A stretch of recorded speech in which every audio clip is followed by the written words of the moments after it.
Hello बच्चों। तो मैं आपका तहे दिल से स्वागत करता हूं। तो आइए देखते हैं इलेक्ट्रोस्टैटिक्स के रिलेटेड जो डीपीपी है उसका तेज़ी से एकदम डिस्कशन कर लेते हैं। है कुछ भी नहीं, डीपीपी में बहुत आसान क्वेश्चंस हैं, राइट। तो आइए शुरू करते हैं। ओके, बेसिकली 11 क्वेश्चंस दिए थे। Okay, so now I think कि इस बार हमने ये ट्राई की है कि भाई क्वेश्चन के रिलेटेड एक अच्छा सा विजुअल डाल लेंगे। So let's start this. पहला question, which of the following charges cannot be present on an oil drop in Millikan's experiment? अब मिलिकन एक्सपेरिमेंट्स के बारे में, मिलिकन ने जो एक एक्सपेरिमेंट, ऑयल ड्रॉप एक्सपेरिमेंट, बहुत ही फेमस है, आपको पढ़ाया गया हुआ है। उसके बारे में अगर बात करें, राइट, तो it was generally it was to determine the charge and we are using this formula for that. हम ये फॉर्मूला यूज करते हैं उसके लिए, Q is equal to n e है, राइट। इस फॉर्मूला से हमें एक नई चीज सीखने को मिलती है कि भाई सिस्टम पे जो भी चार्ज आ रहा है, राइट, सिस्टम पे जो भी चार्ज आ रहा है, ये फॉर्मूला आपको दिख रही है ना, वो हमेशा E का इंटीग्रल मल्टीपल होगा। मतलब E की जो वैल्यू हम लेते हैं वो लेते हैं 1.6 into 10 to the power minus 19 coulomb. तो इसका हमेशा हमेशा इंटीग्रल मल्टीपल ही होगा। तो इस क्वेश्चन को हम सॉल्व करने वाले हैं ट्रायल एंड एरर मेथड से। अब ये ट्रायल एंड एरर मेथड होती क्या है, हमेशा हमारे सामने ऐसे कुछ क्वेश्चंस आ जाते हैं जिससे हमें ये लगता है, ठीक है ना, कि हम कंफ्यूज हो जाते हैं। तो उस सिचुएशन में हर एक ऑप्शन को क्वेश्चन के साथ एनालाइज किया जाता है।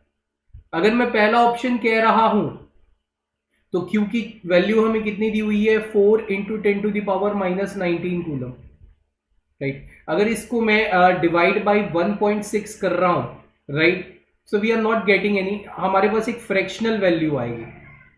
ओके, क्या आएगा, एक तरीके की फ्रैक्शनल वैल्यू आएगी। तो ऑब्वियसली ये तो पॉसिबल चीज हो ही नहीं सकती। क्यों? क्योंकि हमें जो सिस्टम पे चार्ज चाहिए, राइट, ठीक है ना, वो हमेशा इंटीग्रल मल्टीपल होगा। किसका? फंडामेंटल चार्ज का इस वैल्यू के इंटीग्रल मल्टीपल होगा। तो पहला भी पॉसिबल नहीं। इस तरीके से अगर आप सारी वैल्यूज को एनालाइज करते हो तो ये भी पॉसिबल नहीं होगा, ये पॉसिबल नहीं होगा। और हमें क्वेश्चन में तो पूछा ही है, which of the following charges can not be. इस शब्द पे ज्यादा गौर कीजिएगा, कैन नॉट, क्योंकि ये शब्द हट गया सारी चीजें हट जाएगी। तो ऑल ऑफ देम, ये हमारा परफेक्ट आंसर रहेगा for this specific question. Millikan oil drop experiment का एक रेलेवेंट विजुअल जो है वो आपके सामने है। आगे भी हमने विजुअल रखने की कोशिश की है ताकि आपके सामने बेहतरीन तरीके से चीजें पहुंच सके और क्वेश्चन को आप बारीकी से समझ सकें। चलिए, in the nature of an electric charge of any system it is equivalent to. अब देखिए, आपके सामने एक चार्ज आ रहा है, एक विजुअल रखा है एक स्पेसिफिक चार्ज का। हमें क्वेश्चन में ये बोला गया है electric charge of any system, right, वो किसके बराबर होगा? Half of the integral multiple of the least amount of charge, zero के बराबर होगा, square of the least amount of the charge, या इंटीग्रल मल्टीपल।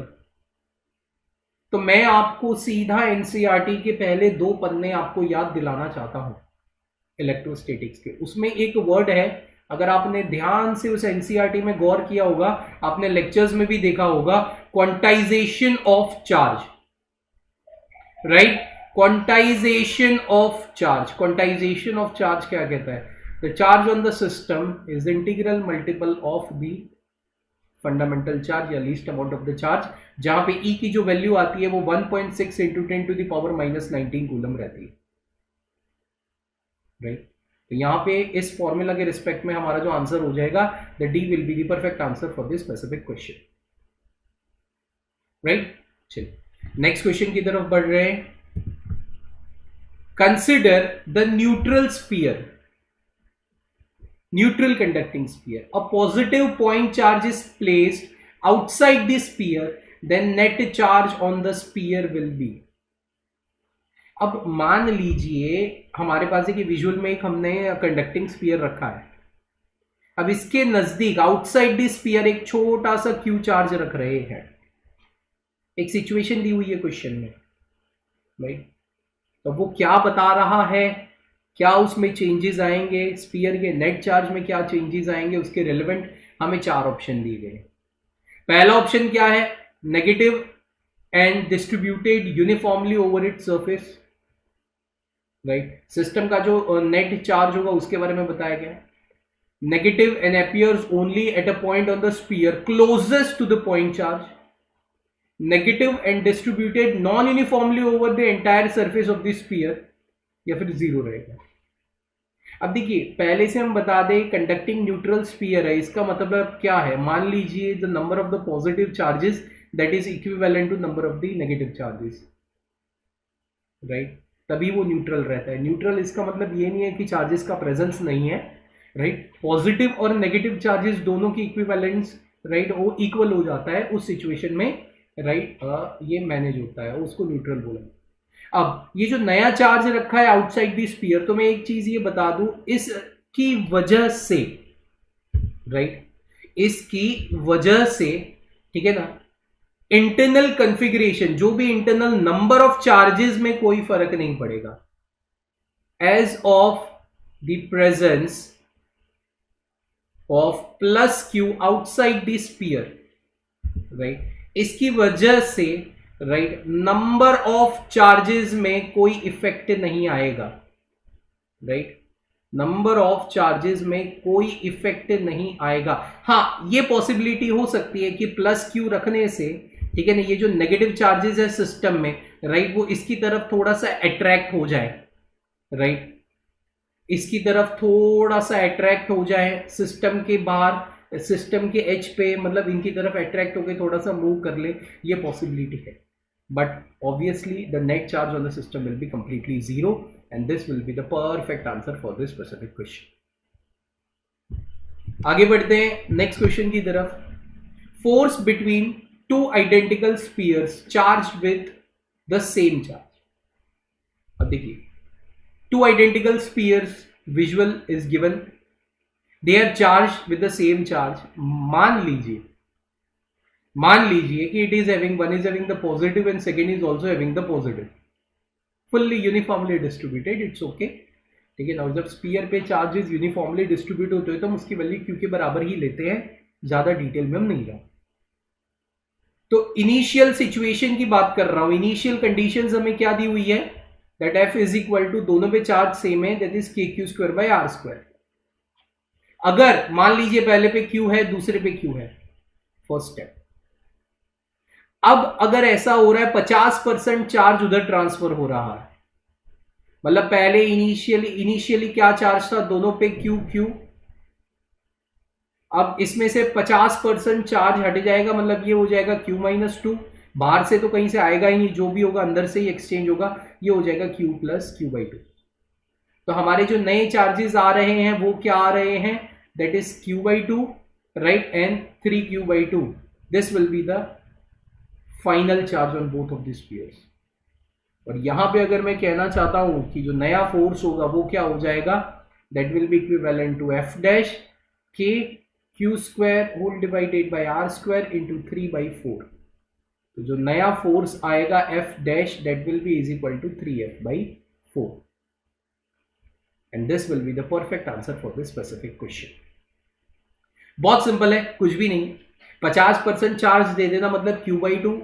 अब जो भी एक्सचेंज होगा तो एक दूसरे से ही होगा और तो कुछ होगा ही नहीं, राइट। तो ये आपका सेंस बनता है इस क्वेश्चन का और आंसर। चलिए नेक्स्ट क्वेश्चन की तरफ चलते हैं। 2 point charges place at the distance r in air exert a force f। अब देखिए, जब इलेक्ट्रोस्टैटिक्स में कूलम्स लॉ पढ़ाया जाता है तब ये भी बताया जाता है कि भाई अगर दो चार्जेस को मीडियम में रखा जा रहा है तो क्या चेंजेस आ सकते हैं, मीडियम में रखा जा रहा है तो क्या चेंजेस आ सकते हैं, जबकि राइट एयर में रखा जा रहा है उसके लिए हमारे पास एक कॉमन फॉर्मूला है। तो मान लीजिए मीडियम में अगर, okay, see the distance at which they exert some force when they placed into the certain medium will be what, right।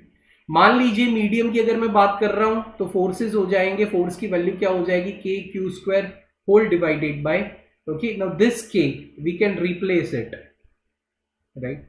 इस k को हम रिप्लेस कर सकते हैं 1/4πε0 से, लेकिन मीडियम है तो वो क्या हो जाएगा 1/4πε0 कैपिटल K, आर स्क्वायर, और ये कैपिटल के हो जाएगा, this will B right the dielectric of the medium, right. ये क्या होता है, एक तरीके का डाइलेक्ट्रिक ऑफ द मीडियम होता है। ये हमारा first step. Okay, second step, यहाँ पे आर डैश हम ले लेते हैं क्योंकि उसका तो आर दिया हुआ है। अगर हम एयर पे बात कर रहे हैं so it will be Q square whole divided by 4 pi epsilon 0 R square, right. इसको इक्वेशन नंबर 1 ले लेते हैं, इसको इक्वेशन नंबर 2 ले लेते हैं, राइट। ओके, और solving 1 and 2 what we get,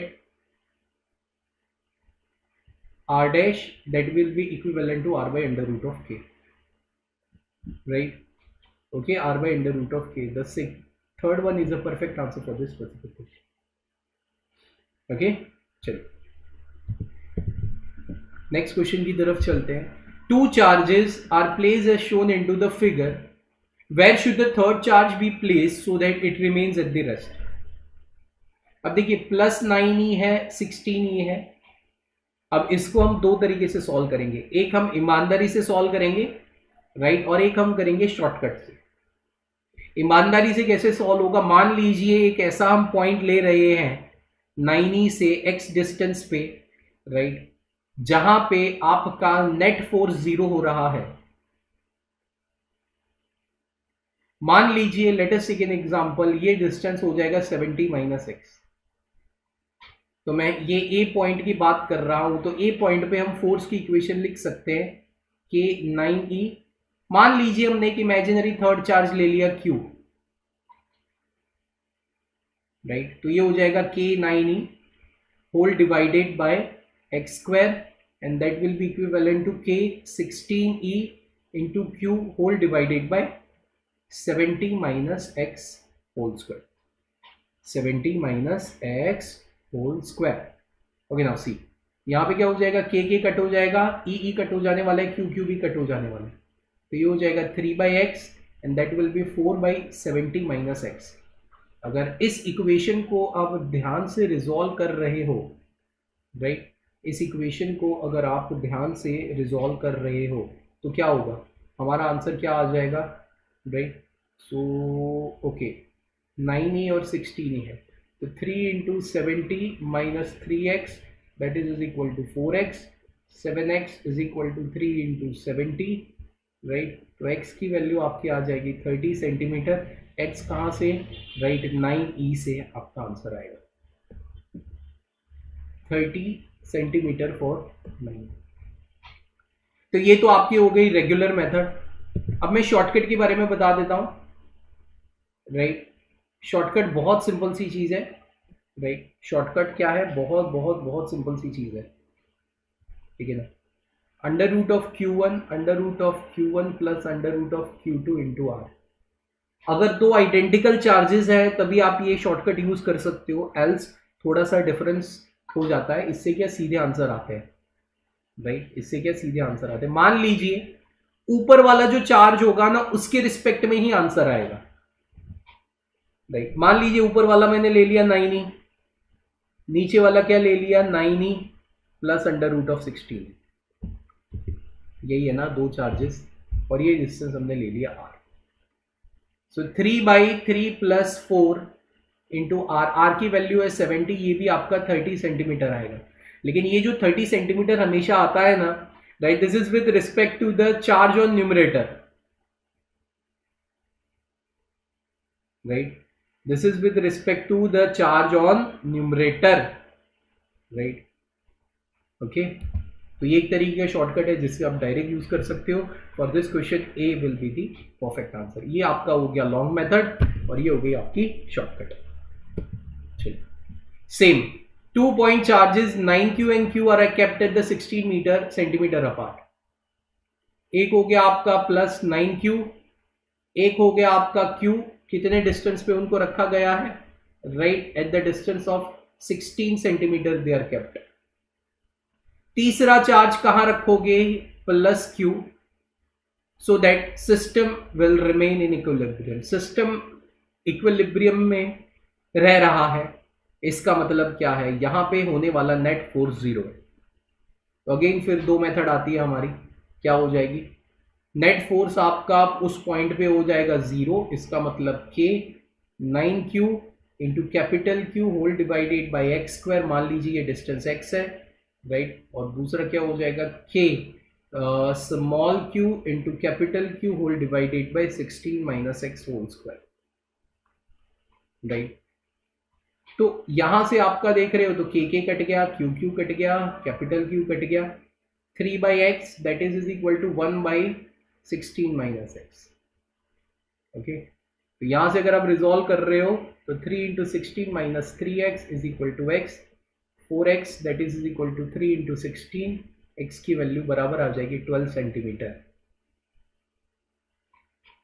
तो 12 सेंटीमीटर फ्रॉम 9Q, x की वही बराबर आएगी, and second will be the perfect answer for this specific question. आप इसको शॉर्टकट की मदद से भी सॉल्व कर सकते हो, राइट, वहां से भी सीधा आंसर आ सकता है because identical charges. Two balls carrying charges plus 7 microcoulomb and minus 5 microcoulomb, they attract each other with force F. Next question हमारा आपके सामने आ चुका है। ओके, सी न्यूटन्स लॉ के बारे में अगर मैं एक स्टेटमेंट बताऊं तो the force acting between the two charges is directly proportional to product of magnitude of charges. It means we are having K product of magnitude of charges and inversely proportional to square of distance between them, right? Product of magnitude of charges, इस word पे थोड़ा सा concentrate कीजिएगा। अब question में ये बोला गया है अगर -2 माइक्रोकूलम दोनों पे ऐड कर देते हैं तो जो नया फोर्स आएगा, अगर 7 में -2 ऐड कर रहा हूं तो 5 हो जाएगा, और उसमें -2 ऐड कर रहा हूं तो -7 होगा, लेकिन मुझे तो लेना मैग्नीट्यूड ही है, राइट। -5 माइक्रोकूलम में ऐड करूंगा, -2 तो वो -7 हो जाएगा, लेकिन मुझे तो लेना है, राइट। ओके, मुझे तो क्या करना है, 8 इंटू 10 टू द पावर -12 यहाँ आ जाएगा, इंटू 10 टू द पावर -12, मुझे तो ऐड करना, अरे मुझे तो मैग्नीट्यूड ही लेना है ना, राइट। तो अगर आप इक्वेशन 1 और इक्वेशन 2 को ध्यान से कंपेयर करते हो, right, then we are having f dash that is equivalent to f. The first option is a perfect answer for this specific question. चलिए नेक्स्ट क्वेश्चन की तरफ चलते हैं। Two equal and like charges when placed at the 5 centimeter apart experience a repulsive force of this, then the magnitude of the charges will be, simple सा coulomb's law है, F is equal to K, दोनों identical charges है तो मैं सीधा Q square लिख के formula ले रहा हूं, राइट। तो ये आपका क्या हो जाएगा 0.144 that is 9 into 10 to the power 9, right. Q square आपको ढूंढना है and whole divided by R square आपका कितना है, right, 25 into 10 to the power -4। 5 centimetre है, उसको मीटर में कन्वर्ट करेंगे तो 5 इंटू 10 टू द पावर -2, उसका मैंने स्क्वायर करके सीधा लिख दिया। तो अगर आप इसको रिजॉल्व कर रहे हो, हमें आंसर चाहिए माइक्रोकूलम में, so this will B 0.2 microcoulomb nearby to that. Okay, and the first option will be the perfect answer for this specific question. चलिए नेक्स्ट क्वेश्चन की तरफ चलते हैं। 2 point charges of +2 microcoulomb and +6 microcoulomb repel each other with the force of 12 Newton. सबसे पहले data क्या given है, right, 2 microcoulomb and 6 microcoulomb, right, they are separated by some distance of r square, the force acting between them will be 12 Newton, right। तो first of all मैं तो r square की value देख लेता हूं, 12k/12, right, into 10 to the power -12, तो 12 कटा, r square की वैल्यू आएगी k into 10 to the power -12। उन दोनों के बीच का डिस्टेंस हमें मिल गया कूलम्स लॉ की मदद से, और मैंने उसको इक्वेशन नंबर 1 दे दिया। अब मान लीजिए एडिशनल चार्ज दोनों को दिया जा रहा है, पहले को एडिशनल चार्ज दिया जाएगा तो 2 - 4 वो हो जाएगा -2, 2 - 4 ये क्या हो जाएगा -2 माइक्रोकूलम, लेकिन हमें तो लेना है क्या, मैग्नीट्यूड, तो ये हो जाएगा 2 माइक्रोकूलम। दूसरे का अगर हम बात कर रहे हैं तो 6 - 4 तो +2 माइक्रोकूलम हो जाएगा। चलो यहां से हमें नेचर तो पता चल गया, नेचर आपका आ जाएगा एट्रैक्टिव, राइट। नेचर आपका क्या आ जाएगा, अट्रैक्टिव। ओके, ये 2 microcoulomb whole divided by R. अगर यहां से मैं आर स्क्वायर की वैल्यू को रिप्लेस कर रहा हूं तो एफ डैश हो जाएगा K 4 into 10⁻⁻12 whole divided by right K into 10⁻⁻12। तो ये कटा, तो नया फोर्स आपका 4 न्यूटन के बराबर आएगा। अब जब नई सिस्टम में देख रहे हो तो एक नेगेटिव है एक पॉजिटिव है, तो ये तो हमें फोर्स का मैग्नीट्यूड मिला। नेचर क्या होगा, attractive, because they are unlike charges. तो A will be the perfect answer for this specific question. चलिए नेक्स्ट क्वेश्चन की तरफ चलते हैं। What equal charges to be placed on Earth and Moon to neutralize their gravitational force of attraction? Earth, Moon, इन दोनों के बीच में जो भी ग्रेविटेशनल फोर्स लग रहा है हमें उसकी न्यूट्रलाइज करना है। तो उसके लिए मुझे अर्थ पे कितना चार्ज देना पड़ेगा? हमारा क्वेश्चन का आंसर इस वर्ड में है, to neutralise the gravitational attraction. अगर आपको न्यूट्रलाइज करना है तो आपका जो कूलम्स फोर्स ऑफ अट्रैक्शन है वो ग्रेविटेशनल फोर्स के बराबर हो जाएगा। मतलब K Q square whole divided by right distance between sun and earth R square, sorry earth and moon, right, ठीक है ना। Okay, and G into mass of earth into mass of moon, right, whole divided by R square. तो ये तो cut गया। Okay, तो यहाँ पे आ जाएगा क्यू स्क्वायर की value 6.6 into 10⁻⁻11, mass of earth करीबन 10⁻25, mass of the moon 10⁻23, whole divided by 9 into 10⁻9। ये थोड़ा सा करेक्शन है, 10⁻25 हो जाएगा और ये करेक्शन आपका 10⁻23। तो यहाँ से जो क्यू की वैल्यू निकल रही है वो 8.6 इंटू 10⁻13 कूलम के बराबर आएगी। अगर इतना चार्ज आप अर्थ को दे रहे हो तो उन दोनों के बीच का, अर्थ और मून के बीच का ग्रेविटेशनल फोर्स जो है वो न्यूट्रलाइज हो जाएगा।